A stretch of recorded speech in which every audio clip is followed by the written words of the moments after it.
देखिए, भारत के लिए इतना खतरा मैं नहीं समझता अभी राइट नाउ, क्योंकि भारत में काफी ज्यादा लोगों को नेचुरल इन्फेक्शन भी हो चुका है। चाइना की जो जीरो कोविड पॉलिसी शुरू से रही, right from the beginning, actually उन्होंने लोगों को बाहर ही नहीं आने दिया। हमारे यहाँ ओमिक्रॉन के टाइम में खास करके बहुत सारे लोगों को इन्फेक्शन हो गया था। तो ये नेचुरल इन्फेक्शन जो होता है ये बहुत अच्छा होता है। It it gives a lasting immunity. और अगर आपने वैक्सीन भी लिया हो तो natural immunity plus the vaccination immunity leads to what we call hybrid immunity. तो मैं ये समझता हूँ कि large population in India has number one got the natural infection, and they many of them are of course a symptom.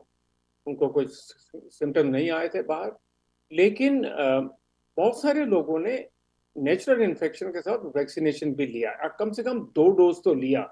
तीसरा dose में doubt है, जो बूस्टर डोज था वो लोगों ने कम लिया, हालांकि हम सोचते हैं कि लेना चाहिए था।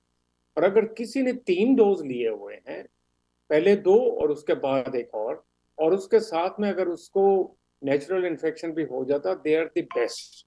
उनको नेचुरल प्लस दिस इम्यूनिटी आ जाती है तो बड़ा अच्छा हो जाता है। तो वो ही करना चाहिए, वही इंडिया में हुआ, चाइना में वो नहीं हो पाया because of the zero Covid thing शुरू से ही। और वहां पर काफी लार्ज पॉपुलेशन है, काफी बड़ी पॉपुलेशन है जिनको इन्फेक्शन नहीं हो पाया।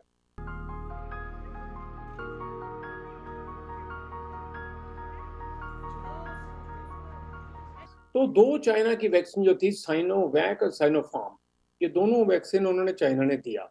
और चाइना का ही what was his name, Gao Fu, उसने अप्रैल 2021 में, ये मैंने खुद सुना था, he is the chief of the China का सीडीसी जो है, सेंटर फॉर डिजीज कंट्रोल। इतने बड़े ऑफिसर ने खुद माना था। ये बड़ा रेयर होता कि चाइना का कोई ऑफिसर इस तरह से मान ले। उसने खुद ही कहा था कि चाइनीज वैक्सीन की इफेक्टिविटी कम है। और वो उसने ये भी कहा था उस वक्त, हम सोच रहे हैं कि इन वैक्सीन को दूसरी वैक्सीन के साथ जोड़ा जाए। दूसरी बात यह है कि चाइना ने काफी देर तक तो एमआरएनए वैक्सीन को माना ही नहीं था कि ये जो बनी थी वैक्सीन मॉडर्ना और फाइजर, ये सब ठीक ठाक नहीं है, ये है वो।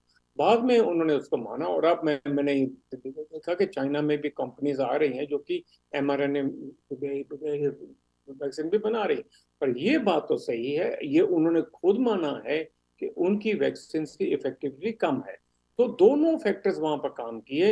एक तो उनकी चाइना की वैक्सीन जो थी इफेक्टिवली कम थी, क्योंकि अगर सिर्फ आपने वैक्सीन ही लिया है तो 6 मंथ्स के बाद, मैक्सिमम 6 मंथ्स के बाद एंटीबॉडी टाइटर गोज डाउन, एंटीबॉडी नहीं रहेगी। और अगर वो वैक्सीन वीक है, इफेक्टिव ज्यादा नहीं है, तो even T cell, memory cells भी नहीं बन पाएंगे उससे।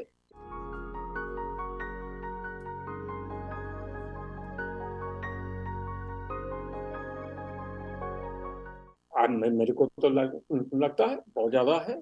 हम हमारी दोनों वैक्सीन जो है, कोविशील्ड और कोवैक्सीन भी, दोनों ही कारगर हैं और बहुत अच्छी हैं।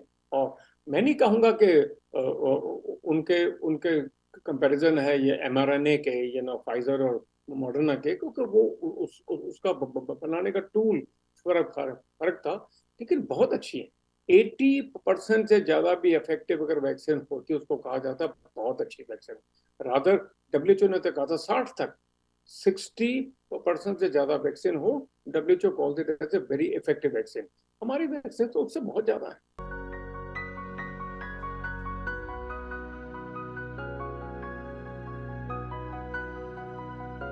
और देखिए, गवर्नमेंट के लेवल पे तो उन्होंने कर ही दिया। आई थिंक 2 दिन पहले हेल्थ सेक्रेटरी की तरफ से नोटिफिकेशन आया था सब जगह पे कि जहां जहां भी कोई इन्फेक्शन हो उसके सैंपल को इंसाकॉग के पास जाया जाए ताकि उससे जिनोम एनालिसिस किया जाए। तो जिनोम एनालिसिस करना तो बहुत जरूरी है।